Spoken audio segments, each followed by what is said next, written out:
नमस्कार साथियों, स्वागत है आप सभी का। मैं अभिषेक, आप हैं मेरे साथ में 17 अप्रैल 2025 के करंट अफेयर के बारे में जानकारी लेने के लिए।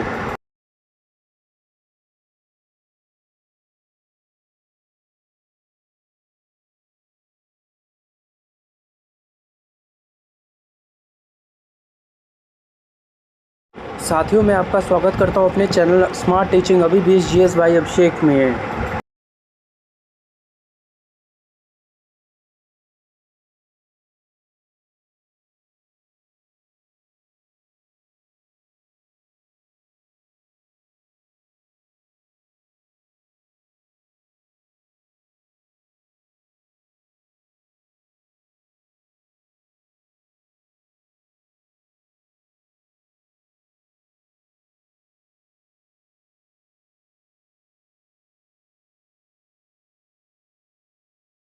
दिन मंगलवार, तारीख 17/4/2025। हमारा मिशन आपका सिलेक्शन। इसी थॉट के साथ शुरू करते हैं 17 अप्रैल 2025 का करंट अफेयर।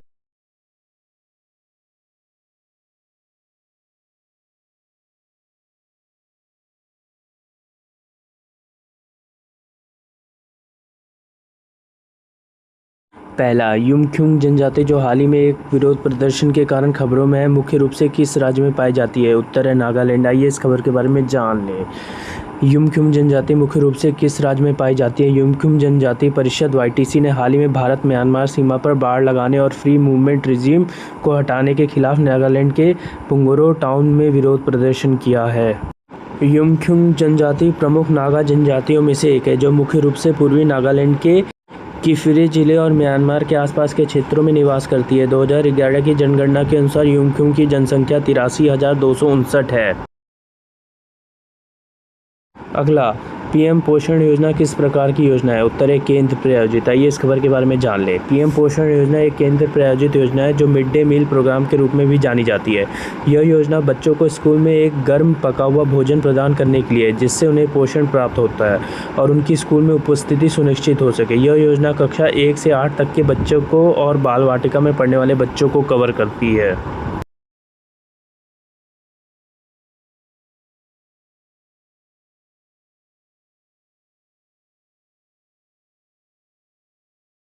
अगला, भारत में चीतों के पुनर्वास की मंजूरी देने के लिए कौन सा संगठन जिम्मेदार है? उत्तर है राष्ट्रीय बाघ संरक्षण प्राधिकरण। आइए इस खबर के बारे में जान लें। भारत में चीतों के पुनर्वास की मंजूरी देने के लिए राष्ट्रीय बाघ संरक्षण प्राधिकरण जिम्मेदार है। यह परियोजना पर्यावरणीय मंत्रालय और राष्ट्रीय बाघ संरक्षण प्राधिकरण द्वारा संयुक्त रूप से कार्यान्वित की जाती है। राष्ट्रीय बाघ संरक्षण प्राधिकरण चीता पुनर्वास परियोजना को कार्यान्वित एजेंसी है, जिसे पर्यावरण मंत्रालय के तहत स्थापित किया गया है। मध्य प्रदेश सरकार NTCA मध्य प्रदेश सरकार के सहयोग से परियोजना को लागू कर रही है। सर्वोच्च न्यायालय भारत के सर्वोच्च न्यायालय द्वारा गठित विशेषज्ञों की एक समिति परियोजनाओं का मार्गदर्शन और निर्देशन करती है। अगला, कूनो राष्ट्रीय उद्यान और गांधी सागर वन्यजीव अभयारण्य में चीतों को स्थानांतरित करने का उद्देश्य क्या है? उत्तर है उनके आवास का विस्तार करना। आइए इस खबर के बारे में जान लें। कूनो राष्ट्रीय उद्यान और गांधी सागर वन्यजीव अभयारण्य में चीतों को स्थानांतरित करने का मुख्य उद्देश्य भारत में चीतों की आबादी को बढ़ाना और उन्हें सुरक्षित करना है। यह एक दीर्घकालिक संरक्षण रणनीति का हिस्सा है, जिसका लक्ष्य 60 से 70 चीतों को एक मेटा जनसंख्या स्थापित करना है, जो कूनो गांधी सागर क्षेत्र में फैली हुई है, जिसमें राजस्थान और मध्य प्रदेश के कुछ हिस्से भी शामिल हैं। अगला, राष्ट्रीय तकनीकी कपड़ा मिशन के तहत समर्थित परियोजना का शीर्षक क्या है? उत्तर है विशिष्ट अग्नि मिशन शूट का विकास। आइए इस खबर के बारे में जान लें। राष्ट्रीय तकनीकी वस्त्र मिशन के तहत समर्थित परियोजनाओं के शीर्षक विशिष्ट परियोजनाओं पर निर्भर करते हैं। मिशन के तहत विभिन्न शोध परियोजनाएं, उद्यमिता और बाजार विकास के लिए पहले और कौशल विकास कार्यक्रम शामिल है। इन परियोजनाओं में से कुछ का उल्लेख नीचे दिए गए हैं। शोध परियोजनाएं और बाजार विकास और कौशल विकास।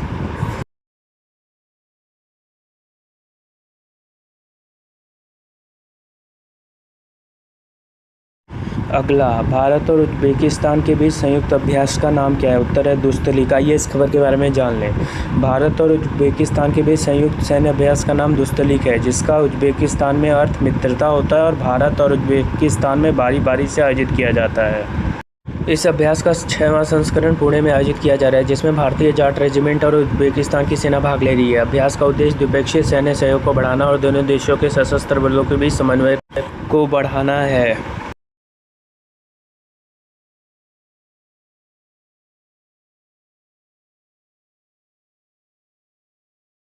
अगला, किस मंत्रालय ने गिग और लॉजिस्टिक क्षेत्र में रोजगार संबंधों को मजबूत करने के लिए स्विगी के साथ एक समझौते ज्ञापन पर हस्ताक्षर किए? उत्तर है श्रम एवं रोजगार मंत्रालय। आइए इस खबर के बारे में जान लें। श्रम और रोजगार मंत्रालय ने स्विगी के साथ एक समझौता ज्ञापन पर हस्ताक्षर किया जिसका उद्देश्य गिग और लॉजिस्टिक क्षेत्र में रोजगार के अवसरों को बढ़ाना है। यह समझौता अगले 2 से 3 वर्षों में राष्ट्रीय कैरियर सेवा पोर्टल के माध्यम से 12 लाख से अधिक रोजगार अवसर सृजित करने की दिशा में एक महत्वपूर्ण कदम है। इस साझेदारी का उद्देश्य गिग और लॉजिस्टिक भूमिकाओं के लिए नौकरी मिलान की प्रक्रिया को सरल बनाना है, जिसमें प्लेटफॉर्म के विशाल सक्रिय नौकरी खोजने वाले और नियोक्ताओं के नेटवर्क का लाभ लिया जाएगा। अगला, कर्नाटक जाति सर्वेक्षण के अनुसार राज्य की जनसंख्या में अन्य पिछड़ा वर्ग का अनुमानित प्रतिशत कितना है? उत्तर है 59.59%। आइए इस खबर के बारे में जान लें।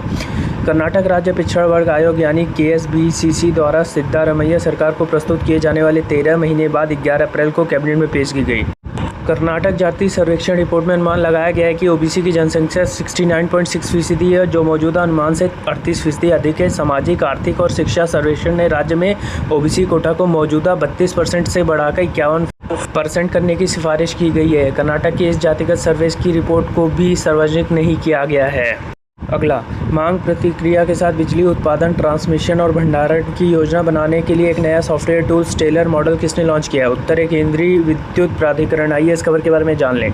केंद्रीय विद्युत प्राधिकरण द्वारा अत्याधुनिक, पूर्णतः स्वदेशी रूप से विकसित, संसाधन पर्याप्त मॉडल स्टेलर का शुभारंभ किया गया है। श्री घनश्याम प्रसाद, अध्यक्ष केंद्रीय विद्युत प्राधिकरण द्वारा श्री आलोक कुमार, पूर्व सचिव और भागीदार TLG और राज्य विद्युत उपयोगिताओं के विभिन्न प्रतिनिधियों की उपस्थिति में लॉन्च हुआ। इस सॉफ्टवेयर मॉडल को सभी राज्य डिस्कॉम को निःशुल्क वितरित करने की योजना है। अगला, गांधी सागर वन्यजीव अभयारण्य जो हाल ही में कुछ चीतों को स्थानांतरण के कारण खबरों में था, वो किस राज्य में स्थित है? उत्तर है मध्य प्रदेश। आइए इस खबर के बारे में जान लें।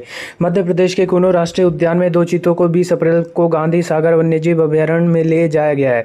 मुख्यमंत्री मोहन यादव ने शुक्रवार को कहा 2022 में देश में उनके पुनः परिचय के बाद बड़ी बिल्लियों को उनके दूसरे घर में छोड़ने की घोषणा की। मंदसौर और नीमच जिलों के गांधी सागर में 2 चीतों को स्थानांतरित करने की निर्णय केंद्रीय पर्यावरण मंत्री भूपेंद्र यादव द्वारा भोपाल में श्री यादव और राज्य के अधिकारियों के साथ चीता परियोजना की समीक्षा के बाद लिया गया है। अगला, Deenbandhu Chhotu Ram thermal power plant किस राज्य में स्थित है? उत्तर है हरियाणा। आइए इस खबर के बारे में जान लें। प्रधानमंत्री नरेंद्र मोदी ने हरियाणा में 10,000 करोड़ रुपए की विकास एवं बुनियादी ढांचा परियोजनाओं का लोकार्पण किया, जिसमें यमुनानगर में 8,459 करोड़ रुपए की लागत से बनने वाला Deenbandhu Chhotu Ram thermal power plant की 800 मेगावाट की तीसरी इकाई का शिलान्यास भी शामिल है। इसके अलावा सोमवार को उन्होंने यमुनानगर में 90 करोड़ रुपए की लागत से बनने वाला गोवर्धन प्लांट की आधारशिला रखी, जो 1,059 करोड़ रुपए की लागत से बने रेवाड़ी बाईपास का उद्घाटन किया। इस अवसर पर केंद्रीय मंत्री मनोहर लाल खट्टर और केंद्रीय मंत्री राव इंद्रजीत सिंह शामिल हुए। अगला, हाल ही में किस राज्य सरकार ने अपना जीरो पॉवर्टी मिशन का नाम बदलकर डॉक्टर भीमराव अंबेडकर के नाम पर रखने की घोषणा की है? उत्तर है उत्तर प्रदेश सरकार ने। आइए इस खबर के बारे में जान लें।